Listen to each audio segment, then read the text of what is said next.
E a palavra medo, você já parou para pensar sobre isso?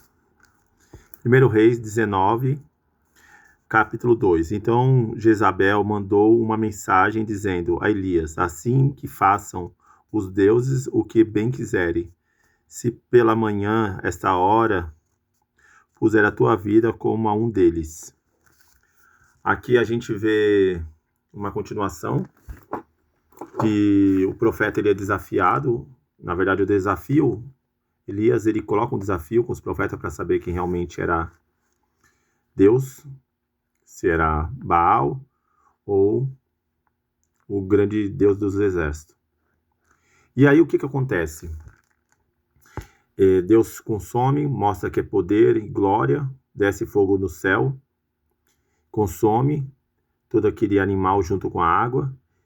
E aí os profetas não honram a palavra, 450 profetas, é morto a espada, e Elias acaba matando todos eles por não cumprirem, não se prostarem, porque eles perderam. Lá naquela época era olho por olho, dente por dente e sucessivamente. Era um outro tipo de vida. E aí o que acontece? Elias, ele cometeu isso, fez isso. Ele ganhou destaque no meio do povo. E Jezabel, ela olha, fica estressada e manda avisar que, da mesma forma que aconteceu o que ele fez, ele seria morto pela manhã. Só que aí vem o grande mix. Por que mix? De emoções. Ele fica com medo de uma mulher. Aí a pessoa fala, é possível? É, lógico que é possível. E como? Mas assim, falando bem sério, a Bíblia fala que ele corre, ele foge, ele tem medo, porque ela já havia matado profetas, ela era uma pessoa extremamente mal, e ele foge. Qual o contexto disso? Deus preparou Elias. Como ele preparou? Quando ele estava nos momentos mais difíceis, Deus permitiu que ele encontrasse a viúva. Para quê? Para ver como Deus era grande na vida dele. A improvável se tornou provável, porque teve o alimento. Houve morte, que foi aquela criança dela, da viúva. E ele trouxe a vida, o próprio Deus, sobre a vida dele, o que ele profetizou. E ele orou bastante. Tudo isso vai acontecendo e ele vai e faz um desafio novamente. A fé dele estava assim, ó, cheio. E aí ele pega e desce o fogo. Era só manifestação de Deus sobre a vida dele. E aí o que acontece? Ele se atemorizou. Por quê? Porque entrou dúvida, medo, insegurança. Isso que nunca você pode permitir que entre no seu coração. Você tem que lembrar que Deus é sobre a sua vida para te guiar da melhor forma. Não importa o que acontece. Deus, ele é grandioso e maravilhoso. O que nós temos que olhar? Primeira coisa, estou em uma luta, você precisa entender se realmente Deus está lá. Se aquela guerra é permitida para ser afronta ou se realmente Deus está naquela guerra. Se não está, você traz Deus para lá, que vai mudar a sua vida. Só que Elias fez o quê? Ele se atemorizou. Qual é o maior medo? É você se aprisionar dentro de você mesmo. A Bíblia fala que quando a gente estamos fracos, ali realmente está a força. Por que a força? Porque existe uma questão de humildade. Quando você já percebeu que quando você está mais fraco, você se torna mais vulnerável?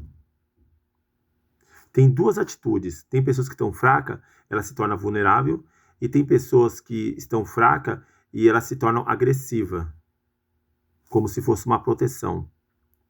Isso, na verdade, é o que está realmente dentro dela. Por quê? Ela vem acarretando um caminho de vida, trazendo só coisas ruins dentro dela, que no momento quando ela fica fraca, ela sabe que é como se fosse um cordeiro que não tem o que fazer, ela vira agressiva, como se fosse um cachorro raivoso, que é agredir. Porque ela vem colocando raiva, ira, mágoas, frustrações, angústia, várias coisas dentro dela. E quando ela depara a fraqueza, ela só solta o que não tem. Porque ela alimentou daquilo.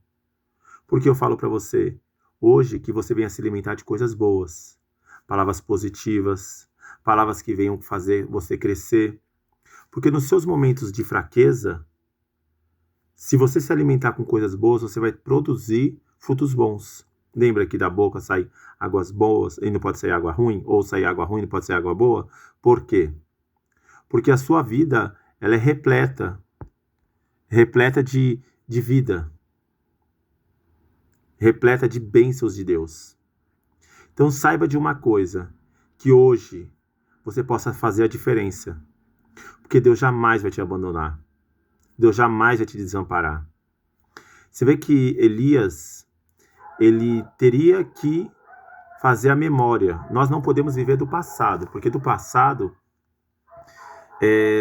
às vezes tem coisas que te faz ficar cada vez mais fraco, porque tem momentos na vida que teve de tristeza, de perder alguém e tudo, então isso te remete à fraqueza. E você precisa o quê? Se fortalecer. Mas o passado é ruim? Não, você pode colocar no passado lembranças que te trazem força. Que nem Elias, ele poderia colocar, peraí, a viúva, peraí, a criança deu a vida, peraí, Deus desceu o fogo. Opa, quem é essa mulher aí no meio desse arraial? Não é nada, você entendeu? Então nunca perca a sua força, porque o medo, ele te paralisa. Mas se você se fortalecer lá dentro com coisas boas, isso vai te impulsionar a avançar o medo. Porque o medo simplesmente é uma coisinha que quando você ultrapassa, você fala, poxa, eu tinha medo disso. Aí quando vem de novo, você fala, não, isso aí eu já não tenho medo. E vai subindo de degrau. Que a sua vida hoje possa ser de degrau em degrau, de vitórias em vitórias. Essa é a palavra que eu deixo para vocês. Se realmente vocês curtirem, e compartilhem.